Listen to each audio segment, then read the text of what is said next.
Camera rolling and action. What is happening, ladies and gentlemen? Igama lam Usipile, and welcome to Usipile on the platform. This is the 5th episode of the platform, and it feels so good to say that. It feels so good to say it, and if you've watched the previous episodes, you'll know that it was a struggle to get to this point. And it sounds like an easy task. 5 episodes, we can knock that out in 5 weeks. But it's really been a difficult task, and I've shared the difficulties with you guys. So it really feels good for me to be able to say we are officially 5 episodes into the platform. So I want to give a big shout out to you guys for the continued support, for the subscribers, the viewers, the comments that you guys have shared, the conversations I've had online and offline. I really don't take any of them for granted. And if you are new, welcome to the family. I really hope you do stay and you do get value in being part of this platform. So like I've mentioned, the conversations that I've had have really been fuel as far as this vehicle is concerned. And actually today's episode is inspired by one of the conversations that I had earlier this week. And the person was actually not even aware that I had a YouTube channel. So they quoted in a conversation that I had a YouTube channel. And so they asked me, yo man, what is this YouTube channel that these people are talking about? And so I told them, no man, this is really on the platform and this is what it is about, etc., etc. And then they followed up with what is probably one of my favorite questions ever. And the question was, why? So they were asking in the context of why did you start the channel and why do you basically record and put it up online? But my favorite part of the question was the why. And if you've had conversations with me offline or personally, you will know that this is a question that I really do admire or I do appreciate, because I really think it does a lot of things, okay? But I want to talk about 3 things today. I believe that why really gives depth, right? It really facilitates depth. It facilitates accountability, and it also facilitates introspection, and that's just one of many things that it does, and this may sound like, this you're just being deep for no reason, but this is really something that I do appreciate, because I really think a lot of people have conversations out there, or we have conversations out there, but we don't ever really get into the depth of what things mean or why you believe the things that you believe or why you are the way that you are. So this is something that I really do appreciate. So then I was able to obviously tell them why I started the platform, and it was a really nice conversation, because for someone who hasn't watched any of the episodes, they're like, oh, okay, cool, this sounds interesting. And can you explain a bit more here, explain a bit more there? And I was more than willing to, because this is not something that I'm being forced to do. It's something that I actually do love and appreciate, and I know why I'm doing it. So it was really nice. And I wrote something while I was getting ready for this episode of how I think of this question, why, of this word, why, like how I like to conceptualize it. And my thing is actually on my phone that I'm using to record.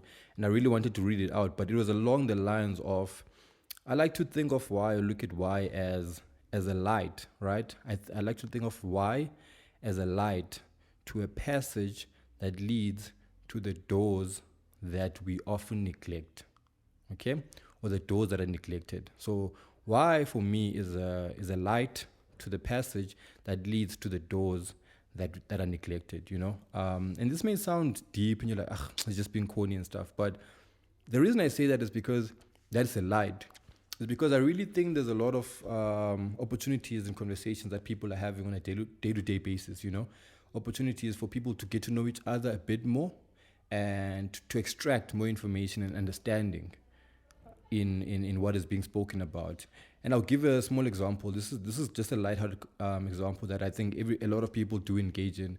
You meet someone, let's say it's a stranger in this context, you meet a stranger, and if you're not scared of people like I am, you meet a stranger and then you walk up to them, you say, hey, how are you? And they go, hi, I'm good, thanks. And yourself? And you go, no, I'm also good, thanks.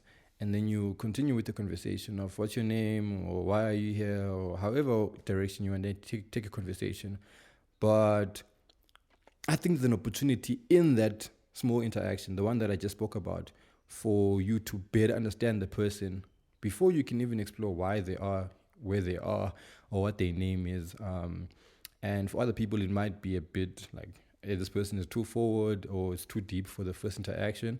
But like I said, for me, I really do appreciate conversation, long conversation, depth conversation, a conversation that when I walk away from, I go, whew, I learned something there, or I was able to share part of myself with the person that I'm speaking to.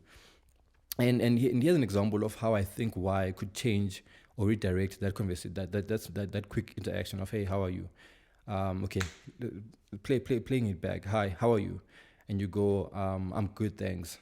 The person goes, I'm good, thanks. How are you? You say, no, I'm also good, thanks. Not to be forward or anything, or to sound sadistic, but do you mind explaining or do you mind sharing with me why you feel good today?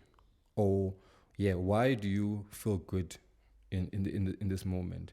And like I said, this might sound very sadistic and forward for people that are like, hey, me, I'm just trying to have small talk with you. But if it's someone that actually would like to engage with you, I think it opens up an opportunity for also them to think, why do I actually feel good? Because we say these things mindlessly. How are you? I'm good, thanks. How are you? No, I'm good. And then we move on with our conversation. But it also allows them to think, why am I actually good today? Or why do I say that I'm good today? Am I saying it out of habit because it's a general thing to say? Or I actually do feel good, right? And so in that moment, I also think it can either go one of many ways. And if the person struggles to have an answer response to why do I feel good, I came up with an analogy, like a driving analogy, using the three pedals. So the brake, the brake, and the accelerator, right, and then cruising. So acceleration, braking, and then cruising. And then I was like, okay, cool. Okay, the person's struggling. I actually don't know why I feel good today. Okay, like, okay, cool. Let's use this analogy. You're driving on the highway, on the streets, or whatever. If you were to describe the way you're feeling right now, as far as good is concerned, would you say you are one, accelerating, meaning like you feel like you're progressing in life, or like you're picking up speed, which is why you feel good because something is happening in your life, or do you feel like you're braking? So like you're slowing down, you're just coming off a high, and so you're just slowly coming down to like a lows. Because we know like life has ups and downs and ups and downs. Or would you say that you are cruising, meaning you just maintained like a plateau, so you're moving at the same speed? And I think that kind of allows the person to think to themselves, oh, okay, maybe I'm feeling good this morning because I woke up. Because sometimes you feel good. You say you're good because you got the opportunity to wake up. You have air in your lungs, and nothing bad is really happening. So I think that would be more like cruising. Like you're just moving, man. You're happy. You have a job. You have a family. You have your friends, and you have an opportunity to make life better. So that's why you're saying you're feeling good. Or nah, bruh, I'm feeling good today because I'm actually looking forward to something. Like I'm moving towards something, which is like the acceleration aspect of it. And then the braking aspect of it is that I just achieved something recently, so I'm good, but I can slowly feel myself going down, down, down, down to hit like plateau again. So, and it's just, like I said, it's a very normal conversation that we engage in on a daily basis, but it gives you a lot of insight as far as the person you're talking to, like, oh, okay, why do I actually feel good? Or if someone says, no, man, I'm really not feeling fine. I've had a lot of interactions with people where they're like, hey, how are you? And I respond, I'm not fine, or I'm tired. And then they obviously ask, like, what's making you tired? And I think it's easier in that way to kind of explore a bit more. But when it's like, oh, these normal responses, like, I'm good. And you're like, okay, why are you actually feeling good? So that's what I said. I think it gives depth to any conversation that you're having, and just to get to know someone, just to get to know someone. Like, hey man, I see you like this ice. You're having ice cream. Yeah, I'm having ice cream. Oh, okay. How does it taste? Tastes good. Blah blah blah. Why do you like it? No, I like it because it tastes good. Oh, maybe I like it because when I was younger, when I was growing up, and they give you the life story. But I must warn you, I must warn you, if you are gonna be engaging in such conversation or approach such conversations, you should be ready to receive a lot of information. Because I think we really do live in a world where small talk has been normalized. We go on social media, we post captions and we comment, oh, looking great, looking fine. And on WhatsApp, we post a status, blah, blah, blah. But we really don't have a lot of opportunities to actually talk to people and understand people in depth. Okay? So that's the first reason why I like why. And then another reason why I like why. So this one I think is a bit more, I'll say, like just as far as depth is concerned, when you're having an argument with someone, say it's a partner or a friend, and you express yourself and they say, no, man, I'm upset with you, right? People get quicker to apologize. No, I'm so sorry, blah, blah, blah, right? But I think it's why it can also open up room to a better understanding as to why the person feels how they're feeling, you know? And I say it might be controversial because sometimes someone will say, okay, when I say I'm sad, I just want you to apologize to me, you know? But I think why it can also allow you as the person who has, you know, offended the other person to be like, okay, why do you feel the way that you are, you know? Or like, why are you upset with me? Or why did this action result in this response? So if let's say you made someone upset and then they scream at you, you want to understand like why did this action, which is my action, result into this response? And I think anyone in a healthy relationship or like, you know, can have that conversation and like lay it on the table. But obviously timing and context is important. So you're not just going to be like, okay, why are you mad with me? You know, I think in a healthier way, it really does allow for depth, just understanding the person in depth and where they're coming from. And also allowing them to ask you, why did you do the thing that you did, you know? And I think that's where then it brings the second point that I wanted to talk about, which is introspection. Why is a very introspective question, you know? And if you ask why enough times, you're going to get to a point where you don't really want to get to, which is why I said earlier that I like to think of why as a light to a passage that leads to doors that are neglected, right? If you ask yourself why too many times, or enough times rather, you're going to get to a point that you maybe never realized was there before, or maybe a part of yourself that is very uncomfortable to face, you know? And we grow up, you know, I think everyone speaks about childhood traumas and life and etc. etc. But I want to talk about just life experience, you know, like you go through life and you experience different things in different contexts that eventually shape the way that you think and your belief systems, or rather like make up your belief systems. Yeah?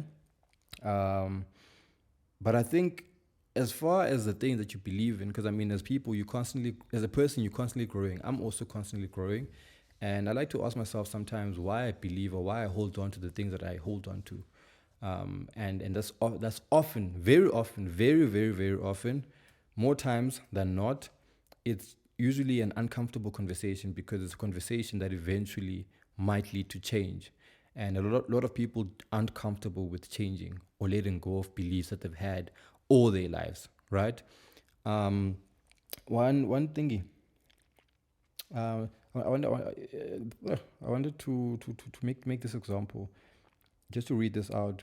So, as a way to introspect, you can do it while you're at home now. Ask yourself, why do I hold certain beliefs about certain things? Right? Why do I hold certain beliefs about certain things? Say you are someone who is strongly against substances. Why do you hold that belief? And I think when it comes to things that are generally accepted or like general understandings, we struggle to ask those questions of why do I actually believe what everybody else believes? And I think it's a question that we really should get into a lot more. It really does help because even now, in a world where everyone is following each other literally on social media, we get pressured into things that we actually don't subscribe to. So now, because everybody on the internet is saying this thing, you end up believing and following it, but you never ask yourself, but why do I actually believe this thing? You know, and I think it's an important skill or an important exercise to have with yourself very often as you possibly can. ask yourself, yo man, why? Yeah, sharp. Society accepts it or society says this, but why do I also believe in it? And I think once you ask yourself and you push those boundaries of why, it kind of solidifies your place into that belief, and it allows you to move more truthfully and more honestly. And you can look at yourself in the mirror and you say, the reason why I like the color black is because A, B, C, and D. Or the reason why I like to wear sneakers and not flip-flops is because of A, B, C, and D, And these are just, obviously, whatever examples. But, just as with regards to anything that you believe in, and you can take it one step at a time to be like, why do I get upset when someone says this to me? I have my own pet peeves, and I usually ask myself, why do the things tick me off more than other things? Like for other people, a pet peeve would be like someone bumping them or whatever, or someone chewing with their mouth open, and that usually ticks them off, But let's push the boundary a bit more. Why does it make me upset? And then just have that chat with yourself. And I know it's a difficult conversation to have with yourself. And I said in the first episode, which sounded wild when I was saying it, that we have conversations with people, but also we have conversations with ourselves. And I think those are generally the best conversations that we can have with ourselves when you're alone and you think and you explore, And I can say that for myself, but for other people, I can understand it can be quite overwhelming. It can be triggering. So yeah, so just take it one step at a time. And I think this is also something that I really want to touch on as far as advice. There's advices on these platforms, the podcasts, social media, and general public opinion, where people say, no, you must do this, no, you must do that. And I'll use a practical example, like therapy, There's this general feel now around the world that everyone should go to therapy. And I believe that therapy can be beneficial. I do. But for other people, there are people that have struggled when they go to therapy. So I think before you go to therapy, just ask yourself and have those chats with yourself to say, am I ready? And how am I going to deal with what's there? And also just do your research before you just jump into things, And for the people that are giving advice, like you hopping behind the camera and say, I want everyone to go to therapy. It's good for you to go and to reveal your childhood traumas and stuff. Ask yourself, why do you feel so passionate about it? And why do you tell people to do it? And I think once we share that aspect of it, it kind of give context to say, okay, maybe people shouldn't feel pressured to do things they don't want to do. I believe in it, and this is why I believe in it. And if you feel like this is something that's going to be beneficial to you, then I think it's something that you can explore, as opposed to do it, go do it. If you don't do it, then you are careless and you're not taking care of your mental health or of yourself and stuff, So that's the second part, introspection. Third part is accountability. And I think accountability kind of, I've touched on it in a way around when I was talking about the first 2 points. Accountability is basically, okay, so as a person, like I said, I'll use anger also as just an example. I mean, when people shout, they make me angry, and that, or when I'm angry, I shout at people, right? Say you were fighting with someone and you get upset with them. You say, no, man, I shouted you because you made me angry. Okay? So why did you shout? Because I made you angry. Okay, cool. So why did I make you angry? All right, or how did I make you angry? No, you made me angry in this way. Okay, so why was shouting your response to me making you angry? Because there's many responses to people when they're upset and they're angry at people, right? There's a lot of responses. And I think once you introduce that part now of, like I said, it ties in with like introspection, where ask yourself, yes, you are angry. Yes, I made you upset. But why was shouting your response when I was making you angry? Or why was banging the door your response when I was making you angry? Or why did you put your phone inside a toilet when I made you angry?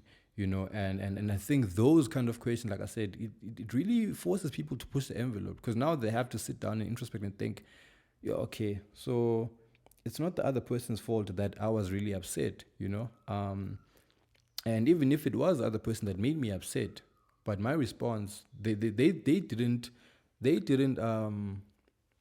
thingy my response, right? My response is my response. And this thing that I've heard that people have spoken about, which I think is really important, like we like to blame people, we like to blame outside things, like people, like this person made me upset, and this person almost bumped into me, and that's why I pulled a middle finger on them, and etc., etc. But there's always, almost always, many alternative responses to certain things that happen. When someone at a traffic light um, jumps the red light and they almost bump into you. In that moment, you hit the brakes, they didn't bump into you. You could just stop, let them pass, and then also drive forward. Or you could stick your head out, pull a middle finger, and shout at them. But, both responses are, it's like a choice, and if you don't explore why you have that road rage, like why do I actually have so much road rage, it'll never allow you to get to a point where you can even change it. I used to think like I didn't really have road rage. you know Earlier on, I never really had road rage. When people did nonsense, I'd just be like, "Ugh," sharp, because I think at that point I also wasn't very confident in my driving. So I drive, and if something happens, I'm like, "Whew, okay." I'm just happy that I was not in an accident. I was just not happy that the person didn't bump me, even if it wasn't my fault. But I didn't even think that I had the privilege or the place. It wasn't my place to go and shout at people on the road initially. And I think the more irritable I got on the road, I started getting very like, ugh, but it would happen in the car. And I'd either flash the person or like just hoot. But I think, luckily, fortunately, it hasn't gotten to a point whereby like I'm pulling, I'm dropping down the window and I'm shouting at people. But I do occasionally stare at the person. Like if someone does nonsense on the road, I look at them and I'm like, what are you doing? And I've been told, stop doing that, because the person you're looking at, you could be looking at them in the wrong way on the wrong day, and that person could snap, and they could pull out a gun, come to my car, and shoot me. And what do I do then? So I think it's really important to really like just get to the root of the things that we do and why we do them. Take accountability and say, okay, hey, this is my response. I understand, but I also have to be accountable to why my response is like this. And if I want to change it, then this is how I could possibly change it, or I could explore how to possibly change it. So yeah, man, those are like the three things I really do like about the question why. And we're 22 minutes today, 22 minutes in, and I could go on and on and on. I think why is really a foundation, of self. And you've probably seen the movements now, recently on social media, of people saying, when you find your why, you find your happiness and stuff. I think, I think there's nuances to it, but I really do think it's a foundation. It really allows room for growth. It allows room for introspection. It allows room for, depth, which I think is really lacking nowadays. And most importantly, it allows room for accountability to self, accountability to other people as well. So yeah, I really hope you guys enjoyed today's episode. I won't lie, I think today's episode really went quickly. And I think it just goes to show like how much of a fan I am of why. So when you see why out there, somewhere out there, tell why that I'm a big fan of them. And I really hope everybody can tune in to why and sit with themselves, and even if it's something small, like, oh, why do I like sugar? Why can't I adopt this habit? Why can't I just go to the gym? Why can't I just drink water? Why don't I drink water? Why don't I go to the gym? Why don't I walk? And oftentimes you'll find reasons. There will be a reason for something. It doesn't mean that because you don't do it, you are less of a person than the people that are doing it. Because if your why is strong enough and it makes sense to you and your reasoning behind it, and I think it's a good way to kind of like structure, or like to find a way to like drive your life, find your purpose, and move towards it. So with that being said, man, thank you so much. What's a pillow on the platform episode without a tongue twister? Now, I said thank you to everybody that is tuned in. I really hope you get value from watching these episodes and from the work that I'm doing. And yeah, have a blessed day and have a blessed week. I'll see you next time.